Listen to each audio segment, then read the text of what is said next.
যে আল্লাহ তাআলা স্বয়ং আল্লাহ তাআলা জান্নাতে জান্নাতীদেরকে এই সূরা আর রহমানটা নিজ কণ্ঠে তেলাওয়াত করে শোনাবে। আমরা আল্লাহর কণ্ঠের তেলাওয়াত শুনতে চাই কি চাই না? আল্লাহর তেলাওয়াত কি আমাদের মতো তেলাওয়াত? আল্লাহ দেখতে কি আমাদের মতো? লাইসা কামিসলিহি শাই, তার মতো কেউ নাই। তার মতো কেউ আছে? তার মতো কেউ নাই। তিনি তার মতো। তিনি কার মতো? তিনি তার মতো। লাইসা কামিসলিহি শাই। জান্নাতীরা যখন জান্নাতে ঢুকবে, আল্লাহ তাআলা প্রশ্ন করবেন, ও জান্নাতীরা, এই কোরআনে যত নাজ নেয়ামতের বর্ণনা দিয়েছিলাম তার সবগুলো কি তোমরা পাই টু পাই বুঝে পেয়েছো? জান্নাতীরা বলবে পেয়েছি। হঠাৎ এক জান্নাতি হাত তুলে বলবে, আল্লাহ একটা জিনিস তো পাই নাই। সবাই বলে পাইছি, তুমি পাও নাই। কি পাও নাই? কয় আমনেরই তো পাই নাই। সুবহানাল্লাহ পড়বেন না? আপনাকেই তো পাই নাই। সব দেখলাম, সব খাইলাম, সব দেখলাম, কিন্তু আপনারে তো দেখলাম না। আল্লাহ তাআলা তখন বিশাল জান্নাতের এক কনফারেন্স রুমে সবাইকে বসিয়ে আল্লাহর দিদার মানুষকে দেখাবেন। আল্লাহ তাআলা তার গোপন সৌন্দর্যকে সেদিন জান্নাতীদের সামনে প্রকাশ করে দিবেন। আল্লাহর হাবিব বসবেন ওই কনফারেন্স রুমে সবার সামনে। আল্লাহর হাবিবের পেছনে বসবে অন্যান্য নবীরা, তারপরে সুহাদা, সালেহীন, আউলিয়া সবাই বসবে। ওই জান্নাতের কনফারেন্স রুমে আমরাও যেন বসার জায়গায় পাই, আল্লাহ তুমি তৌফিক দিয়ে দিও। আল্লাহ তাআলা অনেকগুলো নূরের পর্দার পেছন থেকে নূরের ঝলকানি মারবেন। ওই ঝলকানি এক মুহূর্তের জন্য দিবেন। এক মুহূর্ত। কয় মুহূর্ত? 70,000 নূরের পর্দার কথা বলা হয়, এই বর্ণনাটাও দুর্বল। পর্দা আছে কিন্তু কয় হাজার জানে কে? আল্লাহ। ওই পর্দা সরিয়ে আল্লাহ তাআলা সৌন্দর্যের বা নূরের ঝলকানির এক আলোকচ্ছটা জান্নাতীদের সামনে তুলে ধরবেন এক মুহূর্তের জন্য। কয় মুহূর্ত? আলোকচ্ছটা দিয়েই আবার নাই, আবার সরাই ফেলবে। ওই এক মুহূর্ত দেখে জান্নাতীরা পাগল হয়ে যাবে, অপলক নেত্রে তাকিয়ে থাকবে। এইভাবে চোখের পলক ফেলবে না, চোখ মেলে তাকিয়ে আছে। কিন্তু সামনে কিন্তু আল্লাহর নূর আর নাই, কারণ ওইটা আসছিল কয় মুহূর্তের জন্য? এক মুহূর্ত পরে নাই। কিন্তু কি যে দেখলাম, কত সুন্দর! কোটি কোটি বছর এরকম অপলক নেত্রে জান্নাতীরা তাকিয়ে থাকবে। ইন্নাল্লাহা জামিলুন ইউহিব্বুল জামাল। আল্লাহ নিজে সুন্দর, সৌন্দর্যকে পছন্দ করেন। আল্লাহর চাইতে সুন্দর কিছু হতে পারে? চিল্লায় বলেন পারে? পৃথিবী সুন্দর, মানুষ সুন্দর, আসমান সুন্দর, জমিন সুন্দর, সুন্দরে সুন্দরে পাল্লা। জানি না কত সুন্দর তুমি আল্লাহ, জানি না কত সুন্দর তুমি আল্লাহ। সুবহানাল্লাহ পড়ে।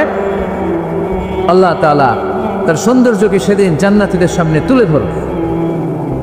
এই সূরাটা নাজিলের একটা ব্যাকগ্রাউন্ড আছে। আল্লাহর হাবিব সাল্লাল্লাহু আলাইহি সাল্লাম মক্কার জমিনে কাফিরদেরকে দাওয়াত দিতে লাগলেন, আল্লাহর ইবাদত করো, আল্লাহর জিকির করো, আল্লাহর প্রশংসা করো। এরকম দাওয়াত দিতে দিতে কিছুদিন পরে বিষ্ণু ইসলাম বলতে শুরু করলেন, রহমানের ইবাদত করো, রহমানের জিকির করো, রহমানের পায়ে সেজদায় লুটিয়ে পড়ো। তখন কাফেররা প্রশ্ন শুরু করে দিল, মুহাম্মদ এতদিন বলতা আল্লাহ, এখন কইতেছো রহমানের কথা, আসলে কোনটা? আল্লাহরে তো আমরা চিনি, রহমানরে তো আমরা চিনি না। আল্লাহর দাওয়াত দিচ্ছ, আল্লাহর গুণগান গাইছো, আল্লাহকে আমরা চিনি জানি, কিন্তু রহমানটা আবার কে? সে আবার কবে আসলো, কোত্থেকে আসলো, কবে থেকে আছে, কতদিন থাকবে? রহমানরে তো আমরা চিনি না। ওরা রহমান চিনে না। এজন্য আল্লাহ তাআলা রহমানকে চিনায় দেওয়ার জন্য আর রহমান নামে একটা সূরা নাজিল করে দিলেন। وَإِذَا قِيلَ لَهُمُ اسْجُدُوا لِلرَّحْمَنِ قَالُوا وَمَا الرَّحْمَنُ। যখন তাদেরকে বিশ্বনবী বললেন রহমানের পায়ে সিজদা দাও, রহমানের জন্য সিজদায় লুটিয়ে পড়ো, قَالُوا وَمَا الرَّحْمَنُ, তারা বলল রহমানটা আবার কে? রহমান কে? আল্লাহ চিনি, রহমানরে তো চিনি না। এখন রহমানকে এটা চিনানোর দরকার আছে না নাই? রহমানকে এটা চিনানোর জন্য আল্লাহ তাআলা আর রহমান নামে কোরআনে একটা সূরা নাজিল করলেন। চিল্লায় পড়েন আল্লাহু আকবার। কাফেরদেরকে জানানোর জন্য রব্বুল আলামিন সূরাত আর রহমান নাজিল করলেন আর বললেন, আর রহমান আল্লামাল কুরআন খালাকাল ইনসান আল্লামাহুল বায়ান। দয়াময় রহমান শেখালেন কোরআন, বানালেন ইনসান শেখালেন বয়ান, দয়াময় রহমান শেখালেন কোরআন। বানালেন ইনসান শেখালেন বয়ান, দয়াময় রহমান শেখালেন কোরআন। বানালেন ইনসান শেখালেন বয়ান, দয়াময় রহমান শেখালেন কোরআন। বানালেন ইনসান শেখালেন বয়ান। আল্লাহু আকবার। আল্লাহ বলেন রহমান রে চিনো না? আর রহমান আল্লামাল কোরআন, খলাকাল ইনসান আল্লামাহুল বায়ান। আমি হলাম রহমান, আমি দয়াময়, আমি মেহেরবান। আমার দয়ার কোনো শেষ নাই, আমার মায়ার কোনো শেষ নাই। আমার দয়া ভালোবাসা ছাড়া এই পৃথিবীতে কোনো কিছু হওয়া সম্ভব। ওয়াসিআত রাহমাতি কুল্লা শাই, সব জায়গায় আমার আল্লাহর রহমত আছে না নাই? আল্লাহর রহমত ছাড়া এক ফোঁটা বৃষ্টি আকাশ থেকে জমিনে ঝরে? আল্লাহর রহমত ছাড়া একটা গাছের পাতা মাটিতে পড়ে? আল্লাহর রহমত ছাড়া একটা শ্বাস আমরা ভেতরে ঢুকাতে পারি? আল্লাহর রহমত ছাড়া পৃথিবীতে কিচ্ছু সম্ভব না। চিল্লায় বলেন ঠিক কি না? আমার আল্লাহর দয়া ভালোবাসা যে কত বেশি আমরা জানি না, আমরা জানি না। আরশের বুকে আল্লাহ বিশাল সাইনবোর্ডে লিখে রেখেছেন সাবাকাত রাহমাতি গাদাবি, সাবাকাত রাহমাতি গাদাবি। এর মানে হচ্ছে আমার রাগের উপরে আমার দয়া বিজয় লাভ করেছে। সাবাকাত রাহমাতি গাদাবি, আমার রাগও আছে, আল্লাহর রাগ আছে না? আমার দয়াও আছে, আল্লাহর দয়া আছে না? আল্লাহ বললেন আমার রাগও আছে, আবার আমার দয়াও আছে। তবে জেনে রেখো আমার রাগের চেয়ে দয়া বেশি। আল্লাহর কোনটা বেশি? দয়া বেশি। আমাদের পাপ অন্যায় যত বড় হোক, মনে রাখবেন আল্লাহর দয়া তার চাইতেও বড়। নাকি ছোট? আপনি যত বড় পাপ করেন না কেন, আমাদের জন্য আল্লাহর পক্ষ থেকে দয়া আছে না নাই? বনি ইসরাইলের এক লোক সিরিয়াল কিলার ছিল, খালি মার্ডার করতো, সিরিয়াল মার্ডার। একটা, দুইটা, তিনটা, 10টা, 5টা করতে করতে করতে করতে 99টা মার্ডার করেছে। কয়টা? এলাকায় আছে না কিরকম কেউ? 99টা মার্ডার। কল্পনা করা যায়? 99 জন মানুষকে সে নিজ হাতে হত্যা করেছে। 99 মার্ডার করার পরে তার মনে ভয় আসলো, হায় রে, না জানি আল্লাহ আমার সাথে কেমন আচরণ করে আখিরাতে। আমার তওবা আছে কিনা কপালে জানি না, আমার তো ক্ষমা নাই, কি করব আমি? তো সে লোকজনদেরকে জিজ্ঞেস করলো আমার ক্ষমা আছে কিনা, এটা কে বলতে পারবে? আমাকে আল্লাহ মাফ করবে কিনা? তারা সবাই বললো এই এলাকায় এক আল্লাহর ওলি আছে, তার কাছে যাও। সে আল্লাহর ওলির কাছে যেয়ে বলে, ও আল্লাহর ওলি, আমি 99টা হত্যা করেছি, 99টা মার্ডার, আমার কপালে ক্ষমা আছে কিনা তুমি একটু বলো। আল্লাহর ওলি কই, কি বললা? 99টা মার্ডার? হায় হায় সর্বনাশ, তোর কোনো ক্ষমা নাই। এবার যে মার্ডার করছে ও কয়, আমার যেহেতু ক্ষমা নাই, তোরে বাঁচায় রেখে লাভ কি, তোরেও দিলাম শেষ করে। এবার সেঞ্চুরি করে ফেলাইস। কথা বুঝতেছেন? আমার যেহেতু ক্ষমা নাই, তো তোরে বাঁচায় রেখে কি লাভ, তোরেও শেষ করে দিলাম। এবার সেঞ্চুরি। সেঞ্চুরি করার পরেও ভয় আসে না নাই অন্তরে? অন্তরে তো আল্লাহর ভয়। কই যাবে? খুঁজতে লাগলো কে সমাধান দিতে পারবে। একজন বললো ওই এলাকায় একজন বড় আলেম আছে, ওই আলেমের কাছে যাও। সে আলেমের কাছে যেয়ে বলে, আলেম, আমি 99টা হত্যা করেছি, এখন আমার বড্ড ভয় হয়, আল্লাহ আমারে মাফ করবে কিনা, তুমি একটু আমারে বলো। আলেম বলে, তোমার গুনাহ যত বড়ই হোক, আমার আল্লাহর দয়া তার চাইতেও বড়। তুমি কি পাপ করেছো, কি অন্যায় করেছো তুমি? তুমি জানো না আমার রব কত মেহেরবান, তিনি কত দয়ালু, তিনি ভালোবাসার আধার, তিনি করুণার আধার। তোমার পাপ অন্যায় যদি হয় খালের পানির সমান, বিলের পানির সমান, আমার আল্লাহর দয়া সাগরের পানির সমান। তোমার পাপ আর অন্যায় যদি হয় পাহাড়ের সমান, আমার আল্লাহর ভালোবাসার দয়া হচ্ছে আকাশের সমান। তুমি যদি তওবার মতো তওবা করতে পারো, ক্ষমার মতো ক্ষমা চাইতে পারো, চোখের পানি ছেড়ে, চোখের পানির বড় দাম, চোখের পানির মধ্যে বিশাল কারিশমা, এটা আল্লাহ খুব পছন্দ করে। 2 ফোঁটা পানি আল্লাহ পছন্দ করে। এক, জেহাদের ময়দানে শহীদের গা বেয়ে ঝরে পড়া রক্তের ফোঁটা। 2 হচ্ছে অনুতপ্ত বান্দার চোখের পানির ফোঁটা। বান্দা যখন অনুতপ্ত হয়ে চোখের পানি ছেড়ে কাঁদে, তার চোখের পানি চোখ বেয়ে নাকের ডগা বেয়ে মাটিতে পড়ার আগেই ওই অনুতপ্ত বান্দার সব গুনাহ আল্লাহ মাফ করে দেয়। সে জিজ্ঞেস করলো আমার ক্ষমা আছে কিনা?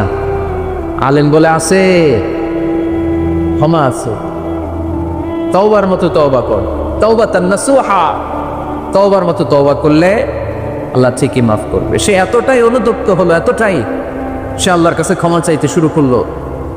আলেম পরামর্শ দিল, তুমি যে এলাকায় থাকো এলাকাটা ভালো না, এলাকাটা ছাড়ো, এখানে সব ডাকাতদের এলাকা, তুমি একটা ভালো এলাকায় যাও, ওখানে যে তওবা করে ভালো মানুষ হয়ে যাও। সে নিয়ত করে কাপড় চোপড় গুছিয়ে ভালো এলাকায় যাবে, ঘর থেকে বেরোয়ার সাথে সাথেই মালাকুল মউত চলে আসছে, তার রুহু কবজ করে ফেলছে। এখন রুহুকে নিয়ে যাবে, ফাজাত মালাইকাতুর রাহমা ওয়া মালাইকাতুল আযাব, রহমতের ফেরেশতারাও আসছে, আযাবের ফেরেশতারাও আসছে। রহমতের ফেরেশতারা বলে না না, সে তওবার নিয়ত করেছে, যদিও তওবা করতে পারে নাই, যদিও ভালো এলাকায় যেতে পারে নাই, তওবার নিয়ত করেছে, অনুতপ্ত হয়েছে, ক্ষমা চাওয়ার চিন্তা করেছে, আমরা তার রুহু নিয়ে ইল্লিনে রেখে দেব। আযাবের ফেরেশতারা বলে না না, ৯৯টা হত্যা করার পরে আরো একটা হত্যা করে সেঞ্চুরি করেছে, এখনো তো ভালোভাবে তওবা করতে পারে নাই, তার রুহুটা নিয়ে আমরা সিজ্জিনের ভেতরে ঢুকায় দেব। দুই দল ফেরেশতার মারামারি, এ বলে আমরা নিব, এ বলে আমরা নিব, ঝগড়া আছে না নাই? আল্লাহ বললেন রাখো রাখো, ঝগড়ার দরকার নাই, এক কাজ করো, যেখানে মারা গিয়েছে ওইখান থেকে ফিতা দিয়ে মাপতে শুরু কর। ভালো এলাকাটা যদি কাছে হয় জান্নাতের ফেরেশতারা নেবে, খারাপ এলাকা যদি কাছে হয় জাহান্নামের ফেরেশতারা নেবে। খারাপ এলাকা তো একেবারেই কাছে, ঘর থেকে বেরোয়ার সাথে সাথে মৃত্যু হয়েছে, আর ভালো এলাকা তো অনেক দূর। আল্লাহ জামিনটারে আদেশ দিলেন, জামিন এই অনুতপ্ত বান্দার জন্য তুই ভালো এলাকাটা কাছে চলে আয়, ভালো এলাকাটার জামিনটা তুই সংকুচিত হয়ে যা, যদিও ঘর থেকে বের হয়েছে একেবারে কাছে, খারাপ এলাকাটা হাজার হাজার মাইল দূরে চলে যা। ফিতা দিয়ে মাপ দিয়ে দেখে সর্বনাশ, ভালো এলাকাটা তো একেবারেই কাছে, খারাপ এলাকাটা অনেক দূরে। আল্লাহর ফয়সালা অনুযায়ী রহমতের ফেরেশতারা তার রুহুকে নিয়ে জান্নাতের ভেতরে ঢুকিয়ে দিয়েছে। ৯৯টা হত্যা করার পরে আরো একটা হত্যা করে সেঞ্চুরি, ১০০টা খুন করছে। আপনি কয়টা করছেন? আমি কয়টা করছি? তো ১০০টা খুন করে যদি ও মাপ পেতে পারে আমার আল্লাহর কাছ থেকে, আমরা কি ক্ষমা পেতে পারি না? ওর পাপের কাছে আমাদের পাপ কি? কয় ওয়াক্ত নামাজ ছাড়ছেন আপনি? কয়টা মিথ্যা কথা বলছেন?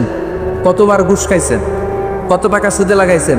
কত অন্যায় করছেন? কত জুলুম করেছেন? মনে রাখবেন, আপনার পাপ, আপনার অন্যায়, আপনার জুলুম যত বড় হোক না কেন, আমার আল্লাহর দয়া তার চাইতে বড়। এজন্য আল্লাহ নিজের পরিচয় দিয়ে বললেন, আর রহমানু আল্লামাল কুরআন খালাকাল ইনসান আল্লামাহুল বায়ান। আমি রহমান, আমি দয়ার সাগর। আমি কি? আল্লাহ তুমি দয়ার সাগর, রহমানুর রহিম, তোমার দয়ায় পূর্ণ আমার সারা নিশিদিন, তোমার দয়ায় পূর্ণ আমার সারা নিশিদিন। আলহামদুলিল্লাহ পড়ে, তাহলে বুঝতে পারলাম আমার আল্লাহর দয়ার কোনো শেষ আছে? চিল্লায় বলতে হবে আছে। দয়া আর ভালোবাসাকে সৃষ্টি করার পরে আল্লাহ তাআলা ১০০ টুকরা করলেন। কয়শো টুকরা? সবাই শুনতেছেন? কষ্ট হচ্ছে? তো উত্তর দিচ্ছেন না যে। কত টুকরা করলেন? ১০০। ১০০ টুকরা করে ৯৯ টুকরা দয়া ভালোবাসা আল্লাহ তাআলা নিজের কাছে রেখে দিলেন, আর ১ টুকরা দয়া আর ভালোবাসা আল্লাহ তাআলা গোটা বিশ্বের সবার মাঝে ভাগ করে দিলেন। আমরা সবাই মিলে পাইছি কয় টুকরা ভালোবাসা? উনি রেখে দিয়েছেন কয় টুকরা? ওই ১ টুকরার কিছু অংশ আমিও তো পাইছি, তাই না? আপনি পেয়েছেন, আমরা সবাই পেয়েছি, গোটা বিশ্বের সবাই, আদম আলাইহিস সালাম থেকে শুরু করে কিয়ামত পর্যন্ত যারা আসবে, এসেছিল এবং এখন আছে, সবাই মিলে কয় টুকরা? ওনার কাছে কয় টুকরা? কিন্তু এই ১ টুকরা যে আমরা সবাই ভাগে যোগে পাইলাম, আমাদের ভালোবাসার নমুনা দেখছেন? একজন আর একজনের ভালোবেসে বলে আত্মহত্যা করে ফেলে, আছে না নাই? আছে না? আহা, সালমান শাহ মারা গেছে, এই দেশের কয়েকটা মেয়ে গলায় রশি দিয়ে আত্মহত্যা করছে, শুনছেন? অমুক সেলিব্রিটির কি হয়েছে, ছাদ থেকে লাফ দিয়ে পরে মাথা ফোটায় ফেলছে। ভালোবাসা আছে না নাই? যারে ভালোবাসে তার নাম আবার ছেলেরা হাতের মধ্যে কেটে কেটে লেখে। শরীয়তপুরে এগুলো নাই আলহামদুলিল্লাহ। হ্যাঁ, প্লাস দিয়ে লেখে, প্লাস। ধরেন আব্দুল্লাহ প্লাস শামিমা, তো এ প্লাস এস, রক্ত দিয়ে লেখে, রক্ত। আমি অবাক হই, নিডল, সুই দিয়ে কেটে কেটে লেখে আব্দুল্লাহর এ প্লাস শামিমার এস। কি ভালোবাসা! 1 ভাগ ভালোবাসার ছিটে ফোটা সবাই মিলে পাইছে। এটা ঠেলা যদি এরকম হয়, তাহলে যিনি 99 ভাগ ভালোবাসা রেখে দিয়েছে তার ভালোবাসা বেশি না কম? দেখেন, ছোট্ট বাচ্চাটা রাতে খেতে চায় না, মা যদি বলে খাও, বলে না, খাবো না। আব্বু অফিস থেকে আসুক, আব্বুর কোলে বসে বসে আব্বু আর আমি একসাথে খাবো। এই ছোট্ট বাচ্চাটা কিছু বোঝে না, কিন্তু তারপরও তার বাবার জন্য ভালোবাসা তার হৃদয়ে ঢুকাই দিছে কে? আপনাদের এলাকায় মুরগি পালেন না আপনারা? মুরগি যখন বাচ্চা নিয়ে হাঁটে, দেখবেন মুরগি ছানা ধরা যায় না। ধরতে গেলে মা মুরগিটা কি করে? কামড় দিতে আসে। এই ছোট্ট বাচ্চাগুলোর জন্য মা মুরগিটার হৃদয়ের ভিতরে ভালোবাসা ঢুকাই দিল কে? আমি পত্রিকাতে এমনও দেখেছি, বন্যায় এক মা পানি খেতে খেতে খেতে খেতে খেতে খেতে মরে গিয়েছে, কিন্তু শিশুটাকে একটা বালতির মধ্যে চাপিয়ে মাথায় তুলে ধরে রেখেছে। মা পানি খেতে খেতে নিজের জীবনকে বিলিয়ে দিয়েছে, কিন্তু বাচ্চাটা মরে নাই। বাচ্চার জন্য কি ভালোবাসা! এই ছোট্ট বাচ্চার জন্য মায়ের হৃদয়ে জান স্যাক্রিফাইসের মতো এই ভালোবাসা ঢুকাই দিল কে? কিছুদিন পরে আবার আসতেছে বিশ্ব ভালোবাসা দিবস। তখন দেখা যাবে ভালোবাসা কারে কয়। মাদারীপুরের কোনো ফুল বাগান আর খুঁজে পাওয়া যাবে না ফুল, ঠিক না? এই শরীয়তপুর এলাকায় নিশ্চয়ই আপনারা শরীয়ত লঙ্ঘন না করে ইসলামকে প্র্যাকটিস করেন, নাকি এইখানেও বিশ্ব ভালোবাসা আছে? হ্যাঁ, আছে তো। শরীয়তপুর না? হ্যাঁ, ওই দিন 14 ফেব্রুয়ারি শরীয়ত যায় কই? এগুলোর সাথে ইসলামের কোনো সম্পর্ক? আমাদের প্রতিদিনই ভালোবাসা, সকালে ভালোবাসা, বিকেলে ভালোবাসা, সন্ধ্যায় ভালোবাসা, শীতকালে ভালোবাসা, গ্রীষ্মকালে ভালোবাসা। আমাদের ইসলামে শুধু ভালোবাসাবাসী, ঠিক কিনা? রাসূল আমার ভালোবাসা, রাসূল আমার আলো আশা, রাসূল আমার প্রেম বিরহের মূল আলোচনা, রাসূল আমার কাজে কর্মের অনুপ্রেরণা। চিল্লায় পড়েন আল্লাহু আকবার। আমাদের ভালোবাসার কোনো কমতি আছে? 24 ঘন্টা আমাদের ভালোবাসা আছে না নাই? 365 দিন আমাদের ভালোবাসা আছে না নাই? এই জন্য আলাদা করে আমাদের কোনো দিন লাগে না বিশ্ব ভালোবাসা দিবস দরকার হয় না। যারা মাকে দেখতে পারে না, বাবারে দেখতে পারে না, এরা একদিনের জন্য মা বাবাকে উইশ করতে যায়, আর নাম দিছে বিশ্ব মা দিবস, বিশ্ব বাবা দিবস। কিছুদিন আগে দেখলাম বিশ্ব ডিম দিবস। কি দিবস? আমি কি মিথ্যা বললাম? ছিল একটা বিশ্ব ডিম দিবস। কিছুদিন পরে বানাবে বিশ্ব বাঁশ দিবস, যে যারে বাঁশ দিতে পারে। এরপর একটা বানাইছে শুনলাম বিশ্ব চিন্তা দিবস। তো এটা কি দিবস? এই দিন আমরা সবাই মিলে চিন্তা করি যে আসলে আমাদের কি চিন্তা করা দরকার, আসলে নাই?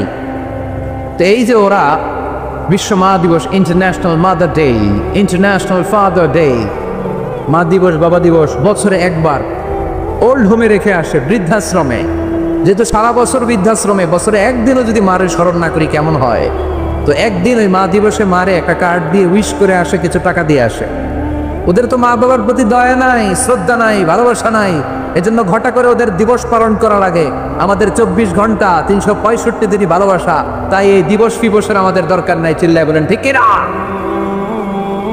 জন্মের পর থেকেই তো আমাদের ভালোবাসা, মৃত্যু পর্যন্ত ভালোবাসা, আমৃত্যু ভালোবাসা। এই জন্য বিশ্ব ভালোবাসা দিবস, এটা ইসলাম কখনো সাপোর্ট করে না। ভালোবাসার কেন্দ্রবিন্দু একজন, চিল্লায় বলতে হবে তিনি কে? 100 টুকরা করে আমাদেরকে দিয়েছেন কয় টুকরা? উনি রেখেছেন কয় টুকরা? দেখেন, 1 টুকরার ঠেলায় বিশ্ব ভালোবাসা দিবস আমরা পালন করি।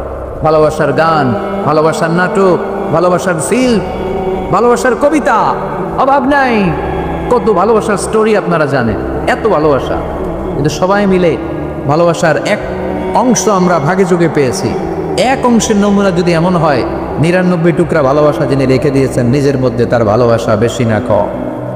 চিল্লায় বলেন বেশি না কম? এজন্য আমরা আল্লাহর ভালোবাসার ভিখারি, আমরা আল্লাহ তাআলার রহমতের ভিখারি। আল্লাহর রহমত ছাড়া কেউ কোনোদিন জান্নাতে যেতে পারবে? কোনোদিন নিজের আমল নিয়ে বড়াই করবেন না। আপনার কি ভাবেন যে আপনার আমল দিয়ে আপনি জান্নাতে যাবেন? শরীয়তপুরের আজকের এই প্যান্ডেলে যারা বসে আছেন, কার এরকম ভরসা আছে যে হুজুর আমি এত আমল করেছি, আমার আমলের বদৌলতে আমি জান্নাতে ঢুকবো? কে কে আছেন দেখি আল্লাহর ওলি? আছে এরকম কোন আল্লাহর ওলি? হ্যাঁ, আছে? নাই। আল্লাহর হাবিব বললেন আল্লাহর রহমত ছাড়া, ভালোবাসা ছাড়া কেউ কোনোদিন জান্নাতে ঢুকতে পারবে? আম্মা জান আয়েশা বললেন, ইয়া রাসূলুল্লাহ আপনিও না? আল্লাহর হাবিব বললেন, না আমিও না, তবে আল্লাহর রহমত আর দয়া সেদিন আমাকে ঘিরে রাখবে।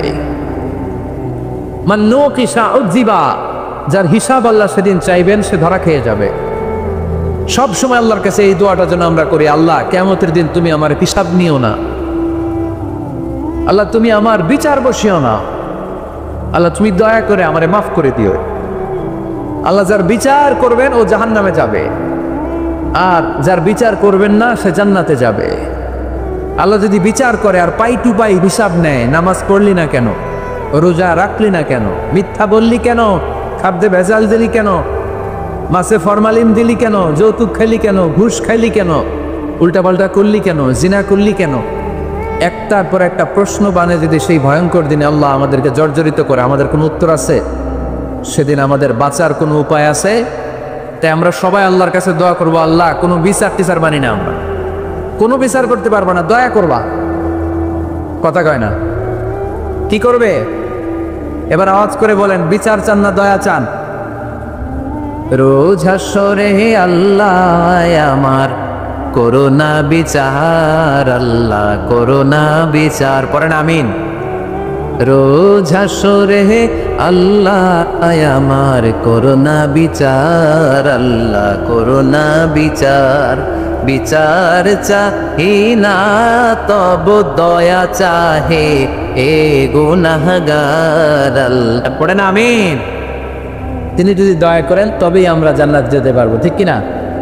এজন্য আল্লাহ বললেন, আর রহমানু আল্লামাল কুরআন খালাকাল ইনসান আল্লামাহুল বায়ান। আমি হলাম রহমান। কাফেররা বলে রহমানকে জানি না, রহমানকে চিনি না। আল্লাহ বলে রহমানকে চিনে না, আমার নাম রহমান, আমি দয়ালু, আমি মেহেরবান, ঠিক কিনা? এজন্য প্রতিদিন সূরা ফাতিহায় দ্বিতীয় আয়াতটা আমরা কি পড়ি? আর রহমান আর রহিম, ঠিক কিনা? তিনি দয়ার সাগর, তিনি মায়ার সাগর। আমরা বললাম আল্লাহ ঠিক আছে, আমরা বুঝেছি আপনি দয়ার সাগর, আর আপনি কি করেন? দ্বিতীয় আয়াতে আল্লাহ বললেন আল্লামাল কোরআন, আমি কোরআন শিক্ষা দেই। শুধু দয়ার সাগর হয়ে আমি আল্লাহ বসে থাকি নাই, তোমাদের হেদায়েতের জন্য আমি কোরআন নাজিল করে দিয়েছি। আল্লামাল কোরআন, আমি কোরআন শিক্ষা দেই। আমাদেরকে কোরআন শিখিয়েছে কে? বিশ্বনবীকে কোরআন শিখিয়েছে কে? আল্লাহ। এজন্য দুনিয়াতেও যারা কোরআন শিখায় তাদের মর্যাদা বাড়ায় দেয় কে? বাংলার জমিনে যারা কোরআন শরীফ শিখায় এদের মর্যাদা সবচেয়ে কম, এদের বেতন সবচেয়ে কম, এরা সমাজে সবচেয়ে বেশি অবহেলিত, ঠিক কিনা? আল্লাহর কাছে এরা সবচেয়ে বেশি সম্মানিত। আল্লাহর হাবিব বললেন, খায়রুকুম মান তাআল্লামাল কুরআন ওয়া আল্লামাহু, তোমাদের মধ্যে আল্লাহ তাআলার কাছে সবচাইতে প্রিয় শ্রেষ্ঠ ওই মানুষটা যে নিজে কোরআন পড়ে আবার অন্যরে পড়ায় দেয়। সুবহানাল্লাহ পড়ে। আপনি যদি কাউরে শুধু সূরা ফাতিহাটা শিখান, কোন সূরা? সূরা ফাতিহাটা যদি শিখায় দেন, সে যতদিন সূরা ফাতিহা তেলাওয়াত করবে ওই তার তেলাওয়াতের একটা পার্সেন্টেজ সওয়াব আপনার আমলনামায় আছে না নাই? সে যদি আবার আরেকজনের শিখায়, ওই লোক যদি আবার আরেকজনের শিখায় দেয়, এরকম যতজনকে তারা শিখাবে প্রত্যেকের তেলাওয়াতের একটা পার্সেন্টেজ সওয়াব আপনার আমলনামায় ঢুকায় দিবে কে? এজন্য কোরআন নিজেও শিখবো, অন্যকেও শেখাবো। রাজি আছেন তো? আপনাদের এখানে মসজিদে কোরআন শিক্ষার আসর আছে নাকি? হ্যাঁ, এই যে বাড়ির পাশে যে একটা মসজিদ দেখলাম, কোরআন শিখায়। কিবার শিখায়? প্রতিদিন। কে শিখায়? ইমাম সাহেব। বেতন টেতন দেন তো? কত দেন মাসে? 5-6,000। বলে কি? এক একটা ইমামের কমসে কম 1 লক্ষ টাকা বেতন হওয়া দরকার, ঠিক কিনা? না খেয়ে না পড়ে অল্পতে তুষ্ট থেকে যারা শুকরিয়া করে এরা আমাদের আইম্মাতুল মাসাজিদ, মসজিদের ইমামরা, মসজিদের মুয়াজ্জিনরা। এক একটা মসজিদের মুয়াজ্জিনের গলা হবে এরকম বিশাল উঁচু। কিয়ামতের ময়দানে সবাই আমরা এর দিকে তাকায় থাকবো, কিরে ভাই তোর গলা উঁচু কেন? সে বলবে আমার এই গলা দিয়ে প্রতিদিন 5 বার আমি আজান দিয়েছি। কিয়ামতের ময়দানে ঠিকই সম্মানিত, দুনিয়ায় আমরা চিনলাম না ওনাদেরকে। এজন্য কোরআন শিক্ষার আসর জন্য আমরা গড়ে তুলি। তালিমুল কোরআন প্রজেক্ট লাগবে, শিশুদের কোরআন শিক্ষার আসর, নারীদের কোরআন শিক্ষার আসর, বয়স্কদের কোরআন শিক্ষার আসর। আমরা কোরআন শিখে মরতে চাই, কোরআন জেনে মরতে চাই। No excuse will be granted that day. সেদিন আল্লাহ কোনো এক্সকিউজ গ্রহণ করবে না। সব পারো, হিন্দি তো ঠিকই কইতে পারো। হিন্দিতে কথা কইতে পারে না ছেলেপেলেরা? হিন্দি সিনেমা এমন দেখা দেখে হিন্দিতে কথা কইতে পারে। তো হিন্দি ভাষা বুঝতে পারলে, শিখতে পারলে, আরবি পারলা না কেন? কোনো এক্সকিউজ, ওজোর, আপত্তি সেদিন আল্লাহ গ্রহণ করবে? শরীয়তপুরের ভাইরা, আসুন আমরা কোরআন শিখি, আসুন আমরা কোরআন পড়ি। প্রতিদিন একটা আয়াত হলেও কমপক্ষে আমরা যেন কোরআনের অর্থ পড়ি, বঙ্গানুবাদ পড়ি। রাজি আছেন তো? আপনাদের স্মার্টফোন আছে কার কার হাতে দেখি?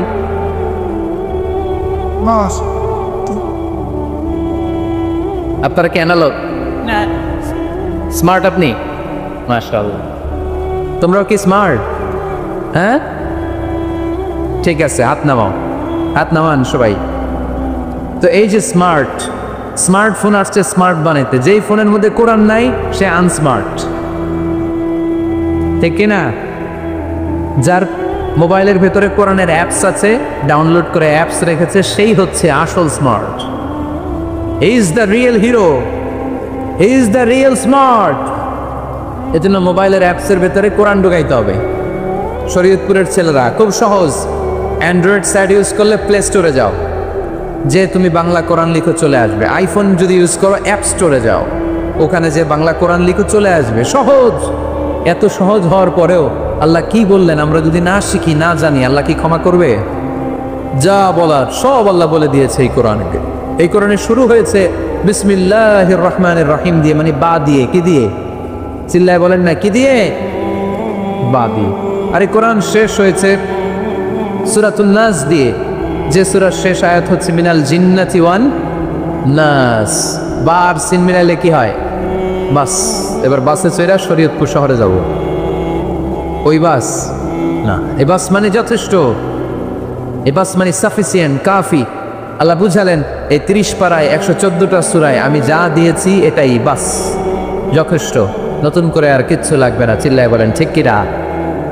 এজন্য মোবাইলে কোরআনের অ্যাপস ঢুকাইবেন। কে কে ঢুকাইবেন আজকে থেকে দেখি? আমারে দেখানোর জন্য হাত তুলছেন? দেখাতে হবে একজন রে। তিনি কে?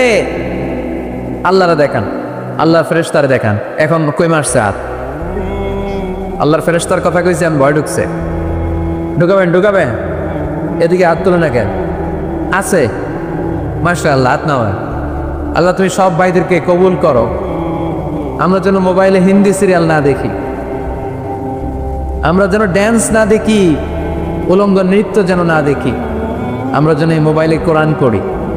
আমরা কান দিয়ে যা শুনবো তাতে যেন সওয়াব হয়। আমরা চোখ দিয়ে যা দেখবো তাতে যেন সওয়াব হয়, ঠিক কিনা? যেন কানে শুনি সদা তোমার কালাম, এ খোদা চোখে যেন দেখি শুধু কোরআনের আয়াত। শোনো আমার মুনাজাত, শোনো শোনো ইয়া ইলাহি আমার মুনাজাত, শোনো আমার মুনাজাত। পড়েন আমিন। তাহলে আমরা যে কিতাবটারে সঙ্গী বানাবো, কিতাবটার নাম সবাই বলেন। আমরা যে কিতাবটারে বন্ধু বানাবো, এই কিতাবটার নাম, এটা আল্লাহর কিতাব। এই কিতাব সংরক্ষণের দায়িত্ব নিয়েছে কে? এই কিতাবকে কেউ ধ্বংস করতে পারবে? এই কিতাবের পিছু লেগে কেউ সুবিধা করতে পারবে? এই কিতাবের তাফসীর কেউ বন্ধ করতে পারবে না, অসম্ভব। কোরআনের কথা ছড়িয়ে পড়বে যুগ থেকে যুগ, যুগান্তরে, দেশ থেকে দেশ, দেশান্তরে, ঠিক কিনা? এটা এমন কিতাব, এই কিতাবের পিছু লেগে লাভ নাই। এই কিতাবের বাণী ছড়িয়ে পড়বে গোটা বিশ্বময়। অনেকে অনেক ষড়যন্ত্র করেছে এই কিতাবকে ধ্বংস করে দেওয়ার জন্য। আমাদের এই খোদ ভারতবর্ষে ষড়যন্ত্র হয়েছিল। ব্রিটিশরা যখন চলে গিয়েছিল, ওরা প্ল্যান করেছিল এই কিতাবকে কি করে আমাদের থেকে ডিটাচ করা যায়, কেমন করে আলাদা করা যায়। এর একটা কমিটি করে দিয়েছে, আপনারা গবেষণা করে দেখেন এই ভারতবর্ষ থেকে কেমন করে কোরআন দূর করা যায়। তারা বুদ্ধি করে বললো এক কাজ করি, কারণ তাদের কোরআনের কপিগুলো মসজিদ থেকে বের করে আমরা আগুন দিয়ে জ্বালাই দিব, তাইলেই কোরআন শেষ। কোরআনের কপি যদি আগুন দিয়ে জ্বালায় দেওয়া হয় তাহলে তার পৃথিবীতে কোরআন থাকবে না? না থাকবে? যদি আগুন লেগে ধ্বংস হয়ে যায় ধ্বংস হয়ে যায়, যদি আগুন লেগে যায় পুড়ে যায় পৃথিবীর সব বইয়ের দোকান, বিশ্ব থেকে হারাবে না পবিত্র কোরআন, বিশ্ব থেকে হারাবে না পবিত্র কোরআন। ঠিক কি না? পরে দেখলো না রিসার্চে গন্ডগোল আছে, অ্যানালাইসিস ভুল, আবার নতুন কমিটি পাঠালো তারা ইংল্যান্ড থেকে, 33 সদস্য বিশিষ্ট কমিটি। তারা এসে গবেষণা করে দেখলো না, এই কোরআন আগুনে জ্বালাই দিলে কোরআন দূর হবে না। কারণ আমরা ভারতবর্ষের হেফসখানাগুলোতে যে দেখেছি ছোট্ট বাচ্চারা মাথা দুলিয়ে দুলিয়ে কোরআন পড়ে, কোরআন তারা শুধু কাগজেই লিখে রাখে না, সিনার ভিতরে গেঁথে রাখে। ওই কোরআন মুসলমানদেরকে শিখিয়েছে কে? সে আল্লাহ বললেন আর রহমানু আল্লামাল কোরআন ফালাকাল ইনসান আল্লামাহুল বায়ান। আল্লাহ বললেন আমি মেহেরবান, আমি কোরআন শিখিয়েছি। আমরা বললাম আল্লাহ আর আপনি কি করেন? আল্লাহ বলেন খালাকাল ইনসান, আমি মানুষ বানিয়েছি। সুবহানাল্লাহ পড়ে। আমাদেরকে তৈরি করেছে কে? জোরে বলতে হবে কে? মানব সৃষ্টির 3টা পদ্ধতি কোরআনে পাওয়া যায়। পদ্ধতি নাম্বার 1, বাবাও নাই মাও নাই। এই পদ্ধতিতে আল্লাহ কাকে বানিয়েছে বলেন? আদম আর হাওয়া আলাইহিস সালাম, এদের বাবা মা ছিল। 2 নম্বর পদ্ধতি হচ্ছে মা আছে কিন্তু বাবা নাই। এই পদ্ধতিতে আল্লাহ কাকে বানালেন? কি নাম? ঈসা আলাইহিস সালাম। 3 নম্বর পদ্ধতি হচ্ছে মাও আছে বাবাও আছে। এই পদ্ধতিতে আল্লাহ কাদেরকে বানিয়েছেন? আমাদেরকে বানিয়েছেন। তাহলে পদ্ধতি কয়টা? 3টা। আদম আলাইহিস সালামকে বানানোর পদ্ধতিও 3টা। প্রথমে আল্লাহ তিন লাজিব এঁটেল মাটি নিলেন, তারপর নিলেন হামাইম মাসনুন কাদামাটি, তারপরে এটার বানালেন ঠনঠনে শুকনো মাটি। সাইয়েদনা আদম আলাইহিস সালামের অবয়ব তৈরি করলেন 60 হাত লম্বা করে। সাইয়েদনা আদম আলাইহিস সালামকে যখন আল্লাহ বানিয়েছেন কয় হাত লম্বা? সহিহ বুখারীর বর্ণনা, লাম্মা খালাকাল্লাহু আদামা ওয়া কানা তুলুহু 60 যিরাআন।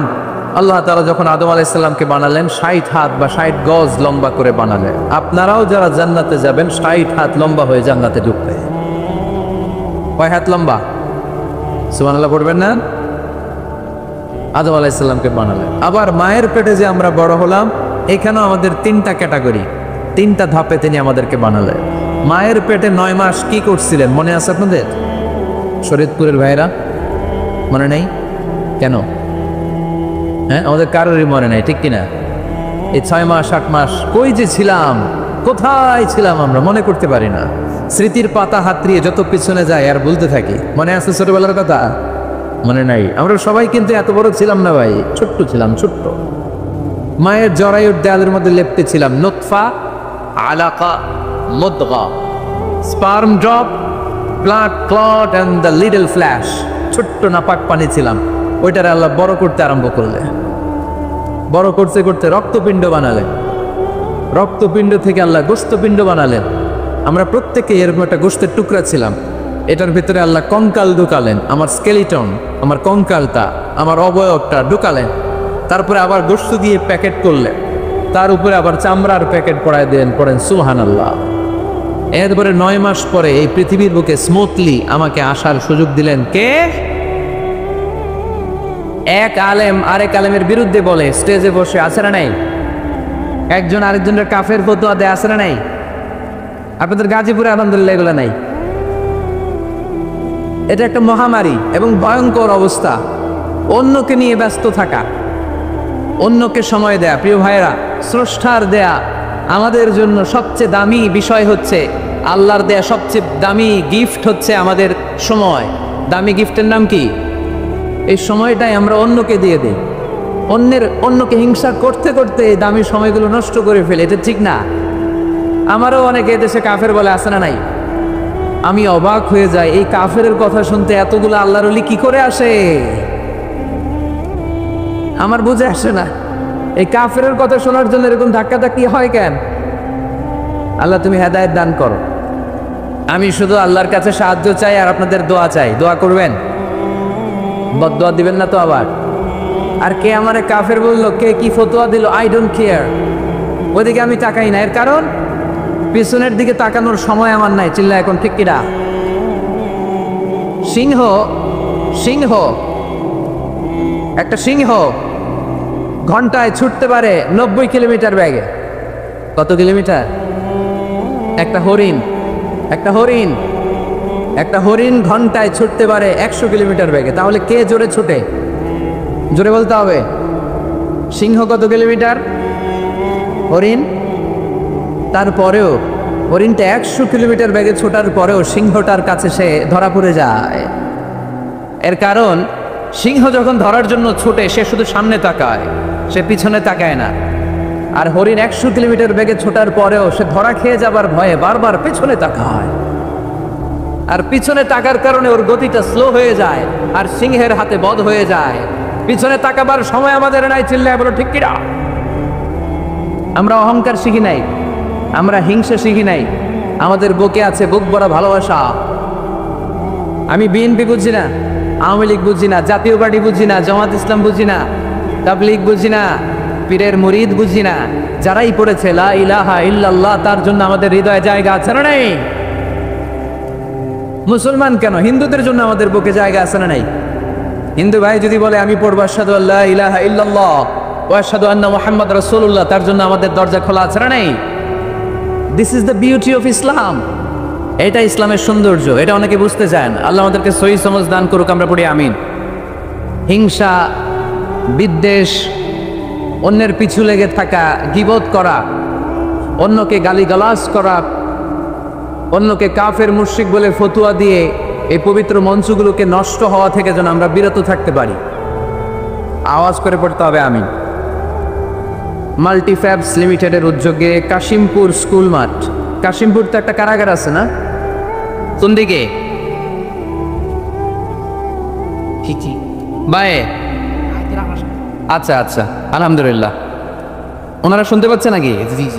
আচ্ছা আলহামদুলিল্লাহ। মাইক দেয় নাই? 80টা মাইক দিছেন? 80টা? তো যারা অসুস্থ তারা ঘুমাবে কেমনে এখন? আমি প্রায় বলি যে এই তাফসির মাহফিলগুলোর ট্রেডিশন আমাদেরকে পরিবর্তন করে দিতে হবে।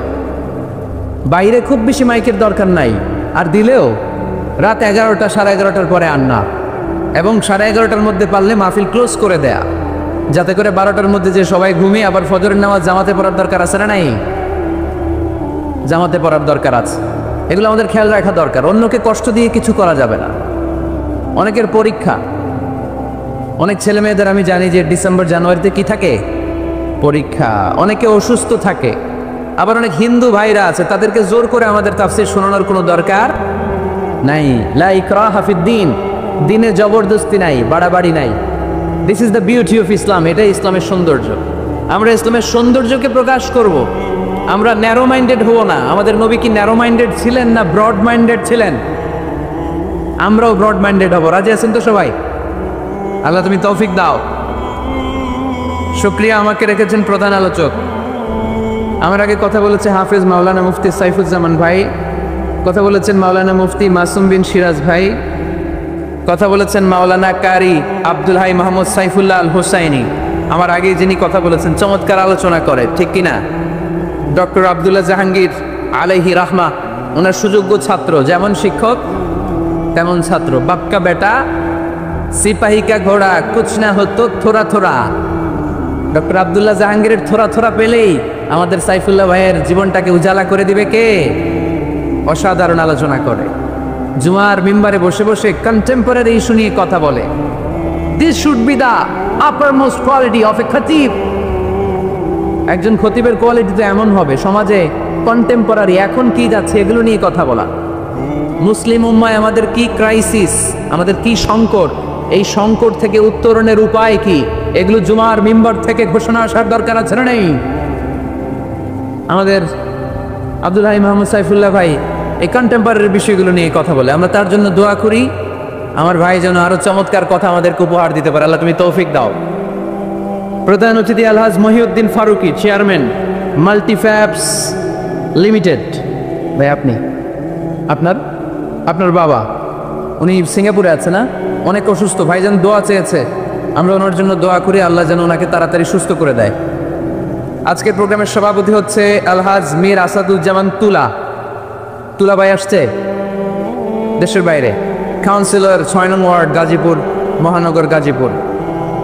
তারপর ভাইয়ের নামটা ভুলে গেলাম, ডক্টর মেজবা ফারুকি পরিচালক মাল্টিফ্যাবস লিমিটেড আছেন, হাফিজ মাওলানা মাসুম বিল্লাহ আছেন, জনাব আব্দুল কুদ্দুস। যারাই এই প্রোগ্রামের জন্য কষ্ট করেছেন তাদের সবাইকে আল্লাহ জাযা খায়ের দান করুক, আমরা সবাই করি আমিন।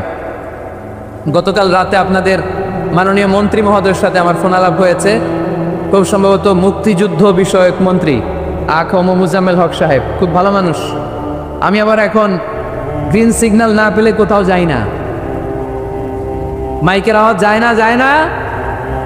ওকে okay, let me handle the issue. কিরে ভাই, তোর নাম কি? ওইদিকে একটু ঠিক করো। ঠিক করতেছি, দাঁড়াও একটু ঠিক করতেছি। তোমার টিম পাঠাও, ও তো যাইতে পারবে না, ওরে মাথার উপর দিয়ে উঠাই দিন, পাঠায় দাও, পাশ দিয়ে পাঠায় দাও। একটু ক্রস চেক করো, একটু ডবল চেক করো মাইকগুলো ঠিক আছে কিনা। বারবার মাঝখানে ডিস্টার্ব হলে তো কথা বলা যাবে না, দেখতেছো? ওকে, 5 মিনিটের মধ্যে ঠিক হয়ে যাবে, আর কথা বলা যাবে না। সম্মানিত সুধী, আমি চাইব অল্প কয়েক মিনিট যতক্ষণ কথা বলি আপনাদের কান দুটো খরগোশের মতো খাড়া করে আমার দিকে রাখতে হবে। পারা যাবে? মাশাআল্লাহ। আমাকে আলোচনার সুন্দর একটা বিষয় দেয়া হয়েছে, সূরা জুমআ আয়াত 10। হয়েছে কি ইয়েস নাকি নো? মাশাআল্লাহ, এই তো সুন্দর। ঠিক আছে, ইয়েস হলে এবার থামো। তোমাদের কি ইয়েস নাকি নো? হ্যাঁ, ইয়েস, মাশাআল্লাহ। ঠিক আছে, বস। হয় নাই? এই ওদেরটা ইয়েস করে দাও। করছো? করে দাও। সম্মানিত ভাইরা, এরকম ডিস্টার্ব করলে ইয়েস আর নো বলতে বলতে রাত কেটে যাবে, কাজের কথা কিছুই বলা হবে না, আমার অনেক কিছু বলতে হবে। আপনাদের সহযোগিতা চাই, একটু মেহরবানি করে। ভাইরা, তোমাদেরকে আমি খুব পছন্দ করি, আমি জানি তোমরাও আমাকে পছন্দ করো। আমাদের এই ভালোবাসা দুনিয়ার স্বার্থে নয়। আজকে এখানে বিরিয়ানি দেওয়া হবে নাকি? নগদ টাকা দেওয়া হবে? একজনকে খুশি করার জন্য আমরা আসি। তিনি কে? সে আল্লাহর সন্তুষ্টির জন্য আজকে একটু স্যাক্রিফাইস করবো। কয়েক মিনিটের মধ্যে ঠিক হয়ে যাবে ইনশাআল্লাহ। আমাকে আমাদের ডাক্তার মেজবা ফারুকি ভাই অনেকদিন আগ থেকে ফোন আলাপ হয়, কথা বলে, একটা বিষয় দিয়েছে উনি, সূরা জুমআ আয়াত 10, এবং এই টপিকটা নিয়ে আমি কথা বলতে চাই। প্রতিটি জেলায় জেলায় যেখানে আল্লাহ তাআলা আমাদেরকে কাজের প্রতি উৎসাহিত করেছে, খেটে খাওয়ার জন্য উৎসাহিত করেছে, আমরা বসে বসে খেতে চাই না। আজি আসো, কার পায়ে দাঁড়াবা? তো এতদিন কার পায়ে দাঁড়াইছো? নিজের পায়ে দাঁড়ানো মানে স্বাবলম্বী হওয়া। কি হওয়া?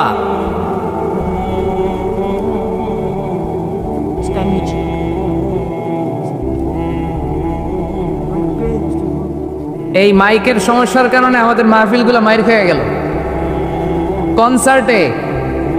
কনসার্টে শুনছেন মাইকের সমস্যা? তারপর যেখানে গান বাজনা হয় মাইকের সমস্যা শুনছেন? লাফায় লাফায় জিকির করে ওইখানে মাইকের সমস্যা শুনছেন? আমাদের কোরআনের তাফসিরগুলো তো মাইকের সমস্যা। এগুলো করো না, আগে থেকে ঠিক রাখো। আর এখন তো মৌসুমের শুরু, তুমি 3-4 মাস সার্ভিস দেওয়ার পরে মার্চ এপ্রিলে এরকম হইতে পারে, ঠিক কিনা? বছরের শুরুতেই যদি এরকম হয় তাহলে তো সর্বনাশ। আর মাইকম্যান ঠিক করতেছে, বারবার আমার বা ওর দৃষ্টি আকর্ষণ করা যাবে না, একটু চুপ থাকতে হবে। তো আমরা নিজের পায়ে দাঁড়াতে চাই। কার পায়ে? আমরা স্বাবলম্বী হতে চাই। কি হতে চাই? কাজ করার অনেক সুযোগ আছে। Just you have to generate new ideas, priceless ideas, you have to generate this. আপনাকে নতুন নতুন আইডিয়া দিতে হবে। নতুন নতুন আইডিয়া দিলেই আপনি মার্কেটে হিট করে ফেলবেন। আজকে সব গোমর ফাঁস করে দিয়ে গেলাম। কোটিপতি আর মিলিয়নিয়ার, বিলিয়নিয়ার হালাল পন্থায় যারা হতে চাও, your job is just produce new idea. নতুন নতুন কি লাগবে? আইডিয়া লাগবে। আইডিয়ার অনেক দাম। এই যে কিছুদিন আগে উবার নামে একটা কোম্পানির নাম শুনেছো তোমরা? কি নাম? গাজীপুরে চলে, সুদূর শহরে না, ঢাকায়। আমি ওদের ব্যাপারে একটা রিপোর্ট পড়ে অবাক হয়েছি। এই উবারের কোনো পুঁজিপাতি কিছু নাই, ওদের কিছু অফিস আর স্টাফ, মানুষের গাড়ি দিয়ে ওরা ব্যবসা করে, মানে কইয়ের তেল দিয়ে কি ভাজে? কই ভাজে। এটাও বোঝেন আপনারা? কইয়ের তেল দিয়ে কই ভাজা। ওরা just they launch a company and they set up some staff. Company আছে, স্টাফ আছে, আর একটা মোবাইল অ্যাপস আছে। এই মোবাইল অ্যাপসের মধ্যে দিয়ে where you intend to go, কোথায় যেতে চান লিখবেন, কোন জায়গা থেকে যেতে চান লিখবেন, গাড়ি এসে হাজির। আপনি টাকা পে করে দিবেন, ওই টাকার একটা পার্সেন্টেজ ওই কোম্পানির মধ্যে চলে যাবে। What an idea! সারা বিশ্বে এখন শুরু হয়েছে। আমেরিকার সান ফ্রান্সিসকো একটা স্টেট আছে, সেখান থেকে তারা এই উবারের কার্যক্রম শুরু করেছে। 775টা শহরে উবারের এই অপারেশন কার্যক্রম চালু হয়েছে। 63টা দেশে ওদের সেন্টার আছে। আমাদের ঢাকাতেও আছে না নাই? আমি অবাক হলাম, 2018 সালে ওদের প্রফিট, ওদের রেভিনিউ হচ্ছে 11.27 billion US dollar, 11.27 billion dollar. Could you imagine that? আপনি কি কল্পনা করতে পারেন? বসে বসে অন্যের গাড়ি দিয়ে, অন্যের মাল সামান দিয়ে, অন্যকে ঘাটিয়ে কোটি কোটি টাকার ব্যবসা। তারপরে এই যে আমাদের প্রত্যেকের একটা অ্যাকাউন্ট আছে এক জায়গায়, কি নাম? কি বুক? কি বুক? সবাই জানেন? হুজুর আপনারা আছেন? মাশাআল্লাহ। এই যে ফেসবুকের জন্য আমরা খেটে যাচ্ছি, দিন নাই রাত নাই, আমরা যে স্ক্রলিং করছি, লাইক দিচ্ছি, শেয়ার দিচ্ছি, we all are the staff of Facebook. আমরা সবাই ফেসবুকের এমপ্লয়ি, কাজ করে যাচ্ছি। Just idea. এই আইডিয়া দেওয়ার কারণে কোটি কোটি বিলিয়ন ডলারের ওর মালিক বানায় দিছে কে? এজন্য নতুন নতুন আইডিয়ার দরকার আছে না নাই? আমাদের বাংলাদেশের ছেলেদের ভালো আইডিয়া আছে, তার প্রমাণ ওরা বানাইছে উবার, আমরা বানাইছি পাঠাও। আমরা বানাইছি কি? পাঠাওয়ে চড়ছেন কারা কারা দেখি? ওরে আল্লাহ, all are the smart guys, মাশাআল্লাহ, হাত নামান। পাঠাও তো উবারের চেয়ে আরো দুর্দান্ত আইডিয়া। প্রাইভেট কার যেতে পারে না জ্যামের মাঝখানে, কিন্তু পাঠাও হচ্ছে মোটরসাইকেল রাইড, চিপা চাপা দিয়ে চলে যায়। আছে না নাই? তো এরপরে নতুন কি আসবে, এই দায়িত্বটা তোমার। তোমার মাথা থেকে বের করতে হবে এন্টারপ্রেনারশিপ, নতুন করে উদ্যোগী হতে হবে। এই ভাইয়ের মতো বিলিয়নিয়ার হতে চাও, মিলিয়নিয়ার হতে চাও, you have to generate new ideas. নতুন নতুন আইডিয়াই তোমাকে হালাল পন্থায় বিলিয়নিয়ার বানাতে পারে, ঠিক কিনা? আর তাজেরা সাদুক আলামিন মা'আন নাবিয়্যিন ওয়াস সিদ্দীকিন ওয়াশ শুহাদা ওয়াস সালিহিন, আমানতদার সত্যবাদী ব্যবসায়ী কিয়ামতের দিন নবীদের সাথে, শহীদদের সাথে, সিদ্দীকিনদের সাথে, সৎ কর্মশীল ব্যক্তিদের সাথে দাঁড়িয়ে যাবে। চিৎকার করে পড়েন সুবহানাল্লাহ। এজন্য নতুন নতুন যত আইডিয়া আছে এগুলো আমাদের মাথা থেকে বের করতে হবে, তাহলেই আমাদের ব্যবসায় বরকত দিবে কে? সম্মানিত সুধী, তাই বলছিলাম আমরা নিজের পায়ে দাঁড়াতে চাই, আমরা কিছু করে দেখাতে চাই, আমরা স্বাবলম্বী হতে চাই।